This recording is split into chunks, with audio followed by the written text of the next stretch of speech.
Journée mondiale de la lutte contre la méningite, une maladie pour laquelle il y a un vaccin. Le 24 avril est célébrée la Journée mondiale de lutte contre la méningite afin de mettre en lumière cette maladie qui est toujours présente parmi nous. La bonne nouvelle est qu'il existe un vaccin pour prévenir les formes bactériennes de la maladie. Nous vous expliquons tout ici. La Journée mondiale de la lutte contre la méningite est célébrée chaque année le 24 avril. Au-delà de sensibiliser à la maladie, les associations médicales mettent également l'accent sur l'importance de prévenir la maladie par la vaccination.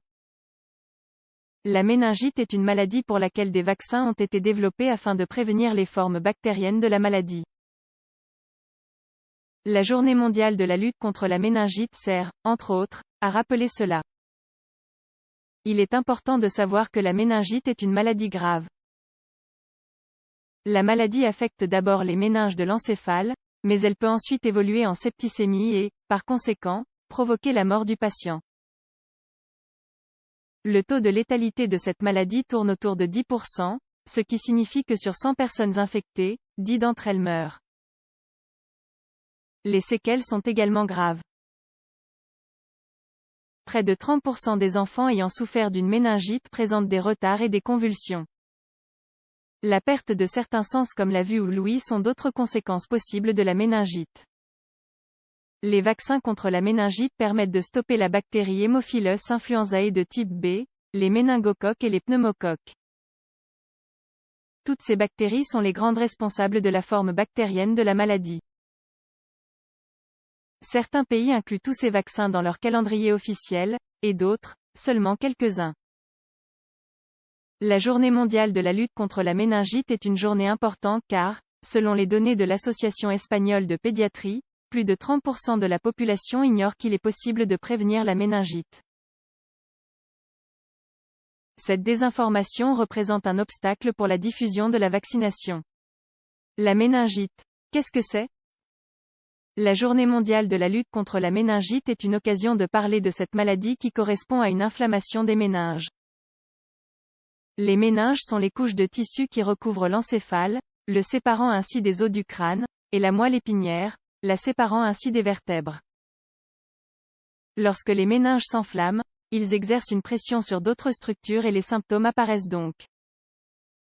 La triade symptomatique de la méningite est formée par la fièvre, la céphalée et une raideur au niveau du cou. L'un des examens cliniques pour détecter la maladie consiste à tenter de mobiliser le cou du patient. Chez les jeunes enfants âgés de moins de 2 ans, il est difficile d'établir le diagnostic de la méningite. Lorsque des pleurs incontrôlables et une certaine raideur au niveau de la nuque s'ajoutent à de la fièvre, les médecins commencent à suspecter la maladie. Mais avant d'en arriver là, il est possible de perdre un temps précieux. Les causes à l'origine de la maladie. À l'heure de parler des causes infectieuses de la méningite, il convient de différencier 3 groupes. Les bactéries, les virus et les champignons. La Journée mondiale de la lutte contre la méningite alerte précisément sur ces causes. Ce sont les méningites bactériennes qu'il est possible de prévenir avec un vaccin. Les principales bactéries responsables de la maladie sont les suivantes. Méningocoque. Le nom officiel de cette bactérie est Neisseria meningitidis. Les adolescents constituent la population cible de cette bactérie. On entend parler de cette bactérie aux infos lorsqu'il y a une épidémie au sein d'une communauté fermée comme une école ou une résidence pour personnes âgées, par exemple le pneumocoque. Le Streptococcus pneumoniae est la bactérie qui est à l'origine de la plupart des méningites bactériennes chez les bébés.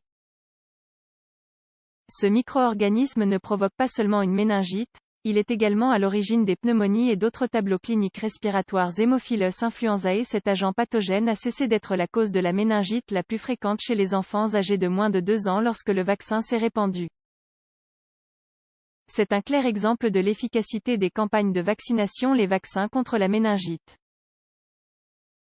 Les années passent, et la vaccination est toujours la méthode la plus efficace dont nous disposons à l'heure actuelle pour stopper les maladies infectieuses. La méningite le démontre.